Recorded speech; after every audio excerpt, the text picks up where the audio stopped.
Buen día, me presento, mi nombre es Camilo Andrés Joya Gutiérrez y a continuación voy a hacer la exposición del tema correspondiente a la fase número 5 de aplicación de algoritmos y modelos criptográficos en el mundo real con el tema de cifrado simétrico.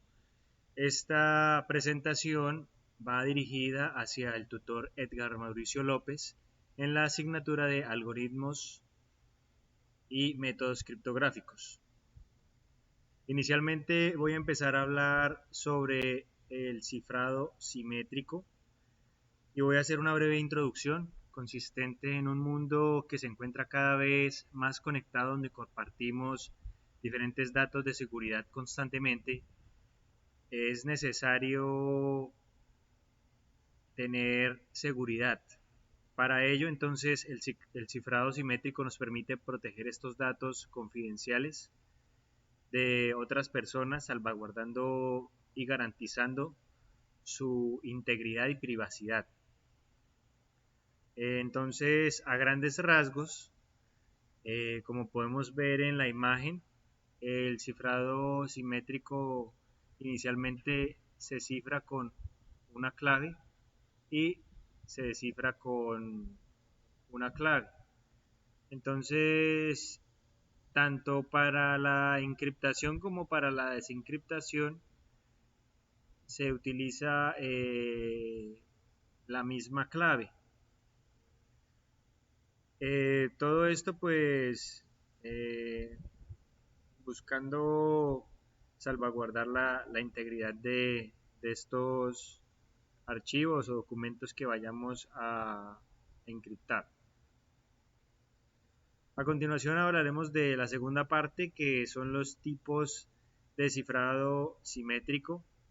Entonces hay dos grupos principales, los cuales son el cifrado por flujo y el cifrado por bloques. El cifrado por flujo es el que procesa los datos de forma continua como un flujo de bits, utilizando una clave secreta y una función de cifrado para generar el texto cifrado. Algunos de estos ejemplos pues, son el RC4 y Salsa 20.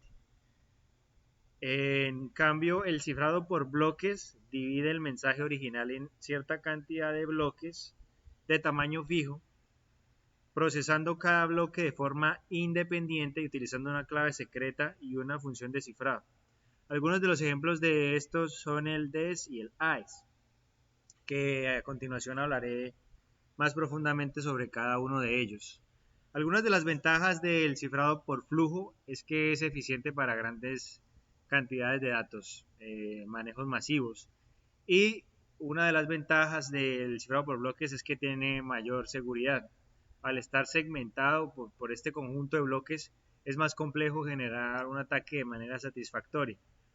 Algunas de las desventajas del cifrado por flujo es la vulnerabilidad a ataques de iniciación y una de las desventajas del cifrado por bloques es menor eficacia para grandes cantidades de datos. Entonces, la principal diferencia entre estos dos tipos de cifrado simétrico es que el cifrado por flujo, pues, como se mencionó anteriormente, pues sirve para datos masivos. Y el cifrado por bloques, pues, genera más seguridad, pero es limitado el manejo de los datos. Bueno, a continuación hablaremos de la tercera parte, que son los modos de operación del cifrado simétrico. Como podemos ver en la tabla, tenemos 5 tipos. Entonces vamos a empezar por el primero, que es el ECB, que significa Electronic Code Book Mode. Este consiste en que cada bloque de texto se cifra de forma independiente. Una de sus ventajas es la simplicidad. La desventaja es la vulnerabilidad a ataques de texto claro repetido. Y algunas de las aplicaciones son en almacenamiento de datos no críticos. El segundo modo de operación es el CBC, que es Cipher Block Chaining, que consiste en una cadena de bloque de texto cifrado por XOR, con un bloque de cifrado anterior. Algunas de las ventajas que tiene este es la mayor seguridad en el ECB. Requiere un vector de inicialización de grado número cuarto. Es la desventaja. Y las aplicaciones son en comunicaciones seguras o almacenamiento de datos confidenciales. El tercer modo es el CTR, que es Counter Mode. Se utiliza un contador para generar un flujo de bits de clave XOR con los bloques de texto plano. Una de sus mayores ventajas es que es muy eficiente y seguro. La desventaja es que requiere un contador inicial. Y las aplicaciones en la vida real son comunicaciones de voz, datos y generación de claves aleatorias. El cuarto modo es el OIFB, que es el Output Feedback Mode. La descripción de este es la salida de cifrado que se utiliza como una entrada para el siguiente bloque de texto plano. Es eficiente y seguro, pero una de las ventajas es que requiere un vector de inicialización, grado 4. Aplicaciones, comunicaciones de voz y datos, generación de claves aleatorias. Y por último tenemos el CFB, que es el Cipher Feedback Mode. Este es la salida de cifrado que se utiliza como entrada para cifrar el siguiente bloque de texto plano. Este tiene una de las ventajas que es una buena seguridad y eficiencia. Como desventaja requiere un factor de inicialización grado 4 y se usa en comunicaciones seguras y almacenamiento de datos confidenciales. Entonces, lo más importante de los modos es que definen cómo se aplica el algoritmo de cifrado de datos y cada uno de ellos pues tiene sus ventajas y sus desventajas, pero entonces deben asignarse de acuerdo a las necesidades de la empresa específicamente.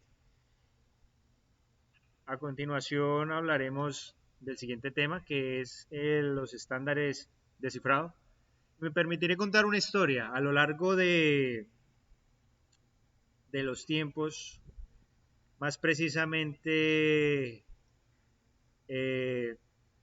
durante el desarrollo de las primeras computadoras en la década de los años 70, surge el DES, que significa Data Encryption Standard, desarrollado por la empresa IBM y adoptado en el gobierno de los Estados Unidos en esta década de 1970. Fue un gran avance en su época para lo que fue la encriptación de los primeros datos que se manejaban en las computadoras de su época. Sin embargo, con el tiempo se encontraron bastantes vulnerabilidades debido a la longitud tan corta de su clave al manejar 64 bits de texto plano. Entonces, a lo largo de la historia, en las décadas posteriores, se desarrolló un algoritmo que permitiera mitigar estas problemáticas y fue el ES, que significa Advanced Encryption Standard, que es un algoritmo de cifrado que es más robusto y seguro y que ofrece diferentes tipos de longitudes de clave, como podemos ver acá en la imagen, 128, 192 y 256 bits. Entonces se ha convertido en el estándar que se utiliza en la actualidad y algunos de estos algoritmos modernos son el Twofish, Blowfish y Serpent. Se hace indispensable en estos tiempos actuales usar longitudes de clave lo suficientemente largas y una evaluación periódica de las vulnerabilidades para cualquier tipo de organización, para diferentes tipos de criticidad en función de los niveles de seguridad de los datos. A continuación hablaré de las principales aplicaciones del cifrado simétrico. Entonces tenemos la primera, que son las comunicaciones electrónicas, consistente en la protección de datos de mensajes, chat de correo y otras formas de comunicación digital. En este podríamos aplicar el uso del Advanced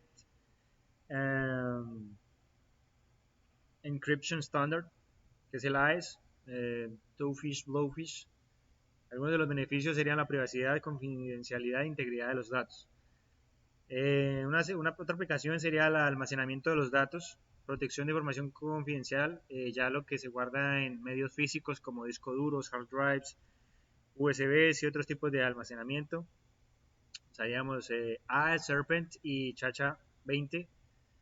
Eh, Tenemos acá confidencialidad e integridad de los datos como principales beneficios.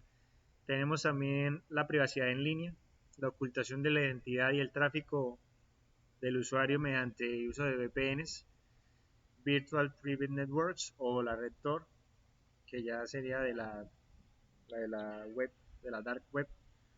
También tenemos algoritmos comunes, AES, Cha-Cha-Cha, 20, anonimato y pues de beneficios privacidad. También tenemos otra aplicación que es la autenticación de usuarios y dispositivos, la verificación de la identidad de los usuarios y dispositivos necesarios para acceder a los recursos. Acá usaríamos la encriptación del algoritmo SHA-256 o HMAC, beneficios, autenticación y control de acceso. Otra aplicación es la integridad de los datos, cuando vamos a aplicar pues, la función hash para en contra de modificaciones que no se encuentran autorizadas o contempladas. Y los beneficios que nos trae es la integridad y la prevención de falsificaciones.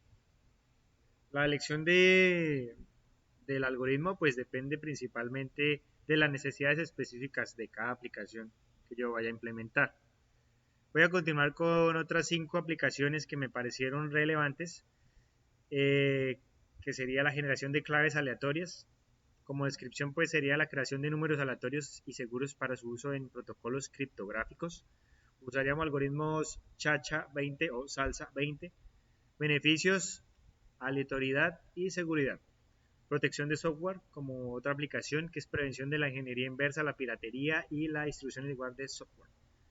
Acá usaríamos el Advanced Encryption Standard, el ERC4, la protección de la propiedad intelectual. También tenemos comunicaciones de voz, cifrado de llamadas electrónicas, videoconferencias para garantizar la privacidad de las conversaciones. Ya pues se encuentra el GPRS o la GSM, beneficios, privacidad y confidencialidad. Otra aplicación sería los pagos electrónicos. Entonces, estos son protección de datos financieros durante las transacciones en línea, cuando usamos diferentes plataformas financieras. Entonces, acá se usa más que todo el Advanced Encryption Standard o el RCA. Entonces, los beneficios pues es la seguridad financiera, la prevención del fraude. Y en la salud electrónica, que también es importante, es la protección de registros médicos confidenciales y datos de los pacientes, de las personas. Entonces, utilizaríamos el AES o el Twofish y pues la privacidad con el fin del cumplimiento de la normatividad vigente en la actualidad.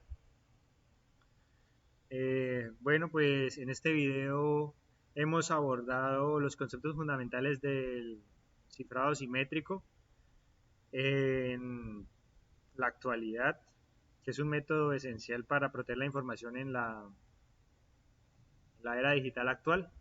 Es importante recordar que la seguridad en línea es un tema de suma importancia y el cifrado simétrico juega un papel crucial para proteger nuestra información y garantizar la privacidad de nuestras comunicaciones y actividades digitales. Muchas gracias por su atención.